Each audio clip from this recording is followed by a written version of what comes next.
السلام عليكم ورحمة الله وبركاته. ازيكم حبايبي، عاملين ايه؟ يا رب تكونوا بخير. النهاردة معانا بقى كده وصفة حلوة جميلة قوي. طريقة حلوة للفراخ، سهلة وسريعة. اما تكوني مستعجلة، والطعم وهمي فعلا بجد. هتعجبكم جدا الطريقة. انا طبعا كنت متبلة الفرخة في التلاجة اصلا، فرداها فتحتها بالسكينة وفردتها ودقتها بالشاكوش وتبلتها. صدقوني بتفرق جدا، يعني انا كنت عيناها في الفريزر متبلة او نتبلها على بيات، الطعم بيفرق جدا. انا عندي جبت الاول مكعبات بطاطس، حجمها كبير شوية، عايزينها شرايح اي تقطيعة تعجبكم. ممكن جزر معاها، بسلة، اي خضار لو عايزين يعني.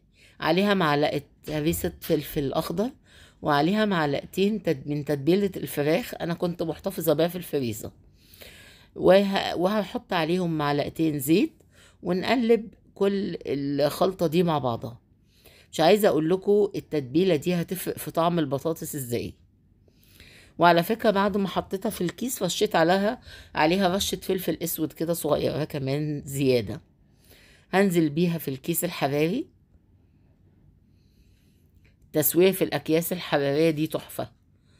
طبعا مفيش نقطة مية، وتسوية على البخار، والحاجة بتطلع مستوية جدا وفي منتهى الجمال، وصحية كمان. عندي الفرخة بتاعتي اللي أنا متبلاها بزبادي وبصل والخل والليمون، توم باودر، بصل باودر، فلفل أسود، 7 بهارات، وبابريكا. ولما طلعتها من الفريزر وسبتها فكت، قطعت عليها كده فلفلاية خضراء، وهحطها فوق البطاطس في الكيس الحراري. مش عايزة أقول لكم تسويتها تحفة، طالعة مستوية جدا ومش مستحملة، والطعم خرافة. وهجيب وحطيت عليها بعد كده، دهنتها بمعلقة صلصة وشوية زيت وملح وفلفل وبابريكا.